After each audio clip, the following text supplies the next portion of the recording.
So the city of Houston is now ticketing members of the volunteer group Food Not Bombs for giving food to homeless people on public property. No, you didn't mishear that. In the Christian, Jesus-loving state of Texas, the government is criminalizing feeding the hungry. We will discuss the details of the ongoing fight here on the left wing. I am John Cooper from Counterpoint Politics, with my co-host, Dr. Erica from Cocktails and Capitalism, Desmond Price of the Independent Thought Podcast, and our special guest, Chuck from Appalachia. So, here's the summary of what's going on here. Food Not Bombs is an international volunteer organization focused on feeding those facing hunger. One of their most active chapters is located in Houston, where volunteers feed the homeless outside of the downtown public library 4 nights a week. The group has been doing this for over 20 years. Now, the city, and particularly the current mayor, Sylvester Turner, don't like that they are doing this. And like most cities in America, when they see homelessness as less of a problem that needs to be fixed, but instead a blight which just needs to be kept out of sight. So they don't like that all these homeless people are in such a public area where not homeless people can see them. How dare they? So they passed an ordinance which prohibits the feeding of more than 5 people without the consent of the property owner. And then they said that they no longer have permission to feed the homeless at the library because they received complaints that the homeless people are acting violently towards library patrons and staff. The city has designated another location several miles away for Food Not Bombs to feed the homeless, but the organization has refused to move, as they correctly claim that this is a long distance to ask homeless people to travel by foot from the area they already live, and it makes it impossible to feed the disabled people who cannot ever get there. They also correctly claim that this is public property, which homeless people have just as much a right to congregate at as any other Houston resident. Since they refused to move, the police started ticketing the volunteers. The group has received over $10,000 worth of fines, and they're currently fighting them in court. A few days ago, the first case was held, and a jury voted unanimously that the ordinance prohibiting feeding the homeless was unconstitutional. A little bit of good news this week. Thought we change that up a little bit, right? But bad news is there are still over 44 court cases to go, and the city has said that they will not back down and that we can expect more battles to come. So, Erica, I know that you had the opportunity to speak with a member of the Food Not Bombs organization, so I'd like to pass it off to you and see what your thoughts are on this. Yeah, I mean, this is a story that really interested me for a number of reasons. First, I used to participate in Food Not Bombs, like as a teenager in my town here. I would try to help feed the homeless in this area. And that was the first time I ever realized that the cops are going to come and try to disrupt your efforts to feed homeless people. And that was a really illuminating moment for me. So this has been going on. I mean, it's not a problem that is isolated to Houston. It's a bigger problem with, attempts to criminalize feeding the homeless in cities across America and elsewhere as well. So yeah, it's a huge problem. I'm shocked and amazed to see it getting national coverage and see that like Fox News is even trying to cover the story now. They just reached out to them this morning. So they were pretty shocked about that. Yeah, it's very encouraging just to see that people are shining light on this, a story that I thought no one was going to be covering. And it's especially interesting to me because the activist at the Stop Cop City movement who was shot and killed, Tortuguita, he was a huge participant in Food Not Bombs. And I feel like part of spreading the word about Food Not Bombs is like upholding his legacy and their legacy and trying to, kind of continue this good around the country, even with all of the things that are stacked up against these people. But yeah, I've plenty more to say, but I want to hand it off to other folks. This is very much reminding me of the meme, men will do anything except go to therapy. Cities will do anything except try to help homeless people. Yeah. When you see these stories, it reminds me of stories I've seen where cities, I say cities, usually it's some people in the government will buy bus tickets, literally bus tickets, hand them to homeless people and just send them somewhere else. So now there's some other city's problem instead of actually addressing some of the real reasons or real causes for homelessness and trying to find a solution. Houston is the 4th largest city in the country, I believe.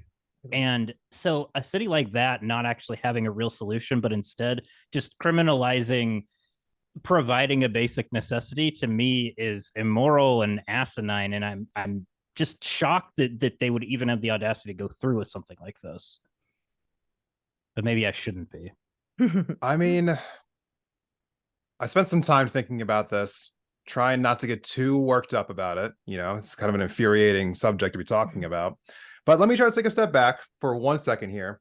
Is there any way to steelman this position at all? Like, is there any way at all whatsoever? Can we actually find any good reason why the government does think that it's okay to criminalize feeding people who are homeless? John, you are the resident expert here.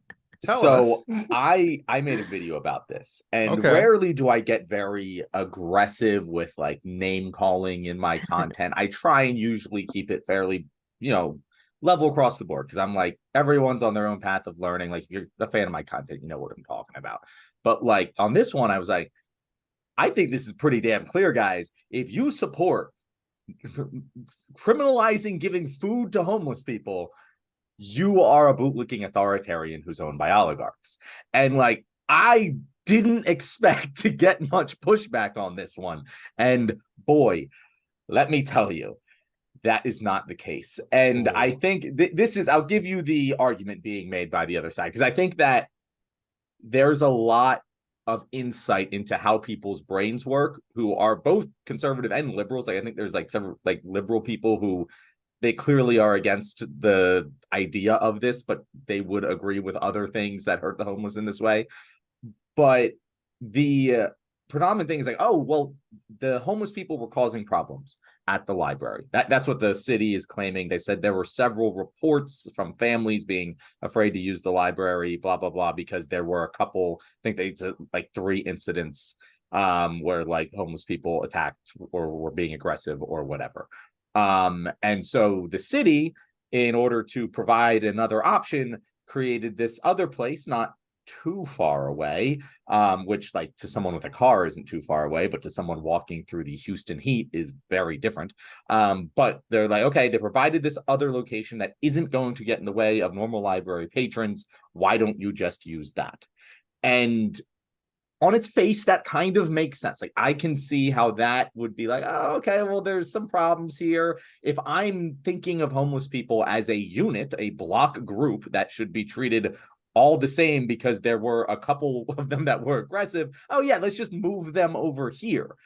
But that like fundamentally goes against the concept that these homeless people are equal citizens of Houston as the families who are being bothered. Like, I think that like fundamentally a lot of Americans view homeless people as a lesser class of people. They never actually admit that, but the basis behind all of the logic of, oh, some homeless people are causing a problem, so we, instead of fixing the problem of homelessness and mental health issues and all of this, let's just move them, all of the homeless people, over here to get food that we're not giving them, but someone else can give them. Like, that's the crux of this. And there's a lot of people who will look like that if they've never thought about how treating homeless people differently than treating, families is just fucking wrong. If you've never thought about it like that and just view homelessness as a problem for city residents that aren't homeless instead of a problem for homeless people, then I can see how you make that. So that is the argument being proposed by the other side. The city's providing a alternate solution which makes everyone happier. My question to that is, if that were the case, then why are the people who are sacrificing themselves and purposely getting tickets refusing to move? It's clearly not because they're doing it for funsies. Like, I don't understand what they think the motivation there is. Well, I do want to add that one of the reasons why Food Not Bombs Houston was so resistant to moving locations was because the location that the city provided was smack dab right next to the police department. So they can police and patrol the whole operation, criminalize it more.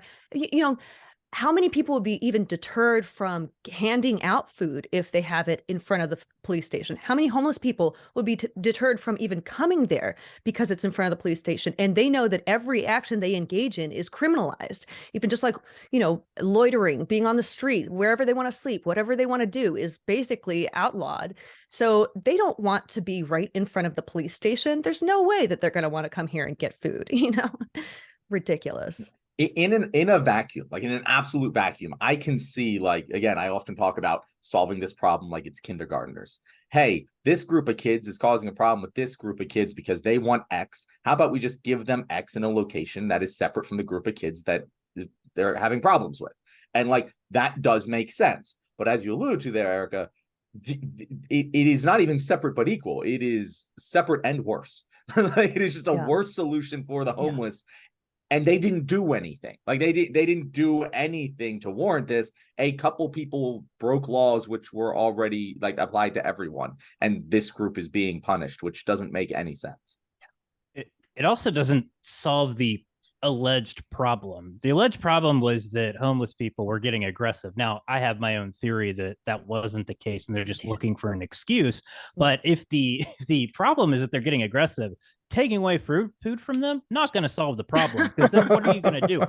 Like they're presumably still allowed to go to the library. So suddenly we take food away from them, they're no longer aggressive. I would argue that would actually exacerbate the problem if it even does exist. So I think the city's already just showing their face and their cards right there. The problem, the reason that they're feeding them at the library is because that's where they already are. So moving the food away from the library isn't going to stop the homeless people from congregating at the library, because it's one of the few public utilities where they can get shelter and place to charge their phone and internet access. And that's why they're there. And that's why the people are serving food there. It's not like they're there because the food is being served there, and then they just go like, oh, well, let's use the library while we're here.